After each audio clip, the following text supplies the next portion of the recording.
Os Cavaleiros Sagrados entram em ação e mostram seu real poder derrotando o Chapéu de Palha e o Gigante de Elbaf. Mas fala galera, Luz aqui para falar do capítulo 1146 de One Piece. Um capítulo que foi realmente muito bom, gostei bastante desse capítulo, focou muito na luta dos Cavaleiros Sagrados com o Bando de Chapéu de Palha, com o Gigante, eles iniciando o plano. Tem um capítulo bem gostosinho de ler, mas chega de enrolar, deixa o like importante, ativa o sininho para não perder os próximos vídeos e bora pro capítulo. Bom, falando um pouco sobre a história de capa da Yamato, a gente vê que a Uchi, ela tá muito agradecida pela Yamato ter salvado a vida dela, do irmão dela, e se oferece para seguir a Yamato.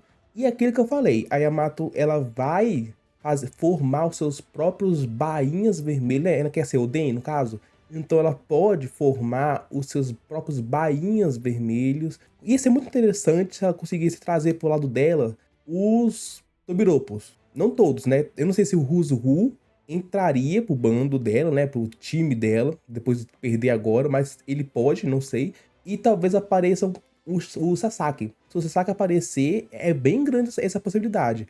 Também tem a Black Maria. Ia ser bem interessante se ela comandasse os Tobiropo.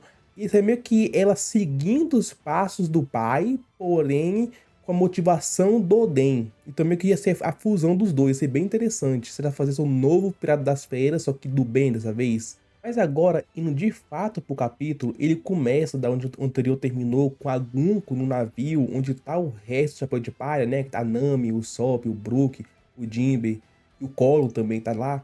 E ela meio que começa a conversar com eles, eles questionam, sabendo quem é ele, se ela faz parte dos invasores, né? Porque também tá sequestrando as crianças. E a Gunko, ela começa a meter um papo de superioridade, falando que ela é um deus, né? Porque realmente ela se sente como Terubito, todo mundo que faz parte da Terra Sagrada, eles agem como superiores, e ela faz a mesma coisa aqui. E aqui teve uma cena até que bem interessante mesmo, porque o Jinbe se pergunta se ela realmente era uma Terubito depois que ela se autoproclamou Deus. O Brook, ele meio que corta o Jinbe falando que ela faz parte dos Cavaleiros Sagrados. E aqui, quando eu vi essa parte, eu já fiquei com a dúvida.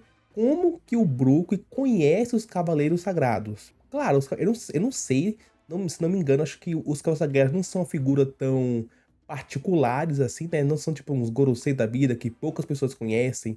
Ou, por exemplo, Imo mesmo, que muita pouca gente conhece. Não, acho que é meio que de conhecimento os Cavaleiros Sagrados, mas eu não sabia que o Brook conhecia eles. Porque os Cavaleiros Sagrados, se não me engano, o Dragon fala sobre ele, fala que os Cavaleiros Sagrados estão indo em ilha para resolver o problema da rebelião. Então, realmente, os Cavaleiros Sagrados, eles podem ser mais conhecidos do que a gente pensa. E como o Brook, ele tem uma bagagem muito extensa, porque ele tá o quê? Há 50 anos no mar, se não me engano? Não, acho que 50, acho que não, 50 anos foi quando ele ficou preso. Mas ele tá muito tempo no mar, o Brook, então ele ouvir falar dos Cavaleiros Sagrados, pra mim foi uma surpresa. Eu espero que após esse capítulo, tipo os próximos, ele meio que comente um pouco sobre, talvez seja ele que explique pro bando, né, quem são os Cavaleiros Sagrados. E aqui a gente vê a Nami já atacando a Gunko com Zeus. E aqui achei bem legal porque ela usa um novo golpe chamado Shark, que ele meio que transforma os Zeus em tubarão e de tempestade, um tubarão de raios. Eu achei bem legal esse ataque dela. Porém, a Gunko, ela meio que repele esse golpe, fazendo com que o golpe seja direcionado pra Nami de volta. E aqui a gente vê meio que uma cena até que bem engraçada da Nami parecendo que tinha sido acertado, porém quem foi acertado no lugar foi o Brook, repetindo a cena que aconteceu lá em Holy Cake, onde a Big Mom com Zeus atacou a Nami, ou achou que tinha atacado a Nami, porém tinha atacado o Brook, que ele é meio que imune à eletricidade um pouco. Então foi legal meio que repetir essa cena. E nisso a Gunko começa a falar um pouco sobre o fim do mundo. Ela cita que o fim do mundo meio que parece ser algo de senso comum lá na Terra Sagrada, que as pessoas sabem que vai acontecer, porém não sabem o meio que vai acontecer isso. Então é bem interessante isso, que ele sabe o fim, mas não sabe como será o caminho até lá. E ela fala que era pro mundo acabar sem ninguém saber, tipo, o mundo acabar quieto. Porém, como tem pessoas que descobriram um pouco da verdade e começam a espalhar isso pro resto do mundo, causa toda essa rebelião. E nisso a gente vê a figura da Nicole Ólvida, que é a mãe da Robin, do Clover e do Vegapunk, que foi ele os responsáveis por estudar os Poneglyph. O Vegapunk mesmo fez todo aquele show, né, aquele espetáculo com aquela transmissão, revelando sobre a destruição do mundo. Então meio que isso fez com que o mundo entrasse em alerta, meio que acabando um pouco com os planos do governo. E nisso, achei uma cena até que bem legal, que foi o Sop, ele meio que metendo um tiraço na cara da Gunko com aquela caveira dele e meio que literalmente destruindo o corpo dela. Ela literalmente perdeu metade do corpo dela. E essa cena até que bem engraçada, porque o Sop atirou nela e quando ela perdeu literalmente metade do corpo, o Sop meio que ficou pedindo desculpa para ela, porque não achava que seria tão destrutível assim. Mas a gente vê que a Gunko, ela tem os mesmos poderes, entre aspas, né? Mas parece que ela tem um pouco do fator dos Cavaleiros Sagrados no total, a gente não sabe do resto, mas vamos considerar que todos tenham, já que os Goroseis todos também têm, mas pegando em consideração a Gunko, ela começa a se reconstruir, a se regenerar. E é isso que é o problema. Da onde vem esses poderes? Porque, como falei, quem dá os poderes do Gorosei, é o que parece, é Imo. Quem dá os poderes dos Cavaleiros Sagrados não é Imo, alguns possuem fruta. Talvez a marca que eles têm, a marca do abismo, seja esse poder que eles têm de Imo. Talvez o Imo implante nos melhores soldados dele a marca do abismo. Assim eles conseguem fazer, né, os portais para viajar com pentagrama, além da regeneração. Então é interessante eles terem esse poder de regeneração porque fazem eles ser realmente mais perigosos do que o normal, mostrando que não vai ser fácil derrotar eles. E após ter o corpo reconstruído, a Gunko ela parte para cima do Chapéu de Palha. E antes disso ela diz que quando essa guerra acontecer, a grande guerra acontecer que vai envolver todo mundo, Elbaf, ela é um dos pontos principais. Ela é um elemento muito importante para essa guerra. E o governo, ele tá muito curioso para saber em que lado Elbaf vai estar. Você vai estar do lado do governo, você vai estar do lado do Nika, porque dependendo de que lado Elbaf vai estar, vai ser onde o curso da guerra, vai ser onde o lado de que o gigante está aliado, vai ser a guerra, o lado vencedor praticamente, porque, querendo ou não, os gigantes são um alto poder bélico, são um alto poder destrutivo de ataque. É por isso mesmo que a Big Mom queria se aliar ao Loki, né, fazendo com que a Lola se casasse com o Loki para assim ter meio que a aliança e meio que ter o poder do exército gigantes, porque eles são muito poderosos. Nisso, o Colon tenta atacar a Gunko, porém ela com suas setas captura o Colon. E nisso, a Gunko ela literalmente humilha todos os 4 Chapéus de Palha que tá lá. Ela redireciona o golpe do Jinbe e do Brook para eles mesmos, fazendo com que um acerte o outro. Ela acerta a Nami, isolando ela. Ela derrota o Sop. E realmente, velho, aqui foi humilhante pro bando do Chapéu de Palha. Foi realmente humilhante. A Gunko sozinho, tipo, tinha aquela especulação de como que o Oda faria a luta. Eu tava com medo, porque a gente viu que a Gunko estava ouvindo as músicas do Brook. Então eu tinha medo que a Gunko, ela meio que fosse fã do Brook, meio que não queresse lutar. Ou então isso fosse talvez a causa de uma mini derrota dela, com que ela recuasse. Porém não, a Gunko ela chegou lá e meteu terror em todo mundo. Claro, o Oda pode fazer isso, o Oda pode inventar que ela não soube que aquele era o Brook, né? Mas eu acho bem difícil. Mas ela chegar e derrotar geral realmente aumentou a moral dos Cavaleiros Sagrados. Não só isso, porque ao longo do capítulo a gente viu os outros Cavaleiros Sagrados também se mexendo. E aqui, vamos falar um pouco mais sobre o Jinbe. Eu falei isso no vídeo passado, que o Jinbe, ele tá muito escanteado. Ele realmente só tá servindo para apagar fogo. É isso, o Jinbe só serve pra pegar fogo. E às vezes eu penso que, pô, o Jinbe, quando ele era meio que um Mugiwara honorário, não era aquele permanente, era melhor. Porque ele aparecia em certos momentos de cada arco específico, mitava, sumia por um tempo, depois voltando, mitando. Isso era sempre o que acontecia com o Jinbe. Pô, Holy Cake mesmo foi incrivelmente foda pro Jinbe. Porque ele entrou lá como chapéu de palha, né, por um tempo, mitou toda hora. depois saiu por um tempo, voltou pra Wano. Então foi legal. Agora, velho, o Jinbe, o cara só existe. Sério, o Jinbe no bando só existe. Egghead mesmo, o Jinbe, se tirasse o Jinbe de Egghead, não mudava nada. Ele agora em Elbaf, claro, serviu pra apagar o fogo e tudo mais. Porém, ele, pô, perdendo fácil assim pra Gunko, é humilhante. Até os próprios membros, é humilhante eles também perderem assim, porque, claro, a Gunko não é pouca coisa, mas muitos falam, por exemplo, que o bando do Lau, que o bando do Kid são tudo uns fracotes. Porém, o bando de Chapéu de Palha não tá muito longe, não. Não tá muito longe. Eles, claro, tem o trio monstro, ele é muito fora da curva.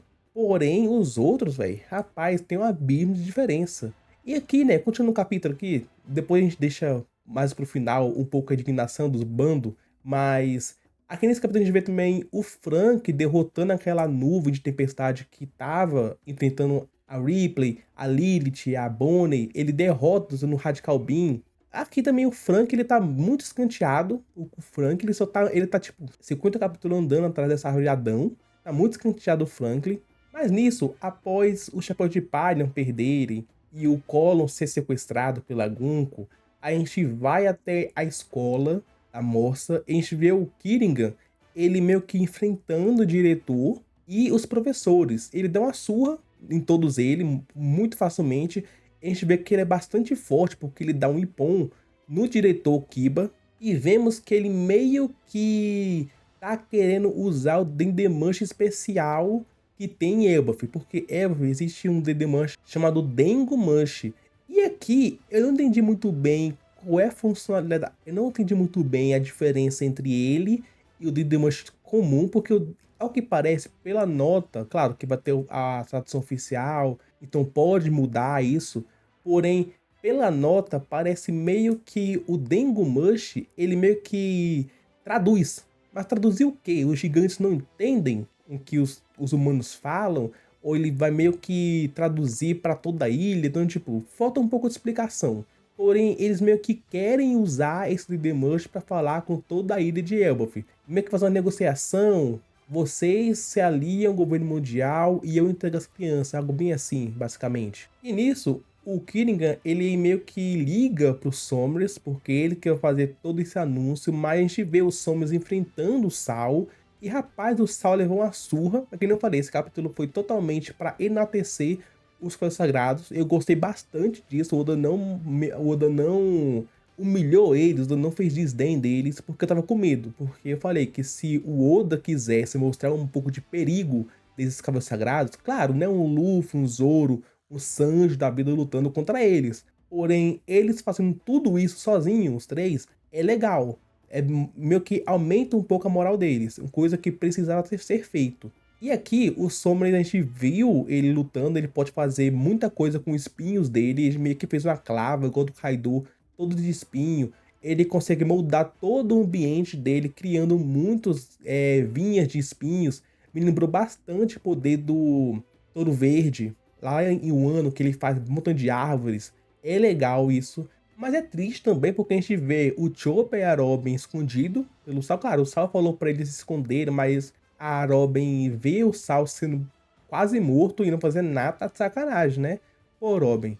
Aqui o Oda meio que elevou o nível dos Caos Sagrados e abaixou o nível do Chapéu de Palha. Porque realmente eles nesse capítulo foram tristes. Mas aqui o capítulo meio que se encerra com o Somers, ele meio que um pouco pistola, porque o Harold, ele meio que mudou um pouco dos gigantes, porque os gigantes, eles eram conhecidos como bestas de destruição. Eles eram aquelas pessoas que só guerreavam, só pensavam em lutar, e quem tivesse os gigantes do lado já venceu, porque eram uma força inimaginável. Porém, com o Rei Harold criando escola, biblioteca, meio que os gigantes pararam um pouco de guerrear, de lutar, de só pensar assim, dessas formas reacionárias, dessas formas de vikings mesmo, e começaram a pensar mais, estudar, fazer outras coisas, meio que fraquejar aos olhos de outras pessoas, ele meio que fica com raiva disso. E aqui, pra mim é a dúvida, porque o Oda, ele tá fazendo muito esse joguinho, tanto com o Loki, tanto com o Harold, sobre quem realmente é do mal e quem realmente é do bem. o Loki tem aquilo, você acha que ele é do mal, ele é gente ruim porque matou o pai, porque fez um monte de merda no passado, tudo mais. Então fica aquela coisa no ar, de se ele realmente é ruim ou não. Mas ele mostra às vezes que o Loki é alguém talvez incompreendido, alguém que tem intenções boas, porém não conseguiu executar direito.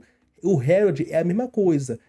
Pelas falas dos outros, ele parecia um rei muito legal, um rei, o melhor rei do mundo, de querer mudar o jeito que Eof era, de alguém de um reino total de luta, de guerra, para um reino de educação, um reino de próspero, de paz. Como também tem outras falas sobre o Harold meio que negociar com o governo, meio que o Harold conhecer os Cavaleiros Sagrados. Então a gente não sabe muito bem se o Harold ele é realmente alguém que seria do mal ou do bem. Tá muito esquisita essa história dos dois. Eu quero muito que apareça o flashback de Eof pra ver qual lado tá certo. Se o Loki realmente é alguém do mal, alguém realmente que matou o pai dele, ou se o Harold era um rei meio que se fingia de bonzinho, mas por entre as cortinas fazia maldade, meio que não se importava com o povo. Porque aqui, por exemplo, o Sommers fala com raiva do Harold, enquanto em alguns capítulos atrás o Sommers meio que falava como se conhecesse o Harold. Tipo, ele falando pro Shamrock que iria visitar o túmulo do Harold, meio que parecendo que eles eram próximos. Então é ambíguo como é a relação do Harold com o reino de Eof. E é legal, mas acho estranho também. Mas ao todo, foi um belo capítulo. Só fiquei triste que o bando aqui me decepcionou. Realmente não gostei de como foi o desempenho do bando nesse capítulo. Foi realmente muito ruim eles. Mas também gostei que pelo menos os Cavaleiros Sagrados teve o seu momento de hype. Então foi legal. Mas eu quero saber de vocês. O que acharam do capítulo 1146 de One Piece? Gostaram? Comenta aqui embaixo. Mas os vídeos já ficam por aqui. Não se esqueça, se eu gostei, que é muito importante. Se inscrever no canal, assim vai estar me ajudando. E se sininho para os próximos vídeos. Obrigado e até a próxima.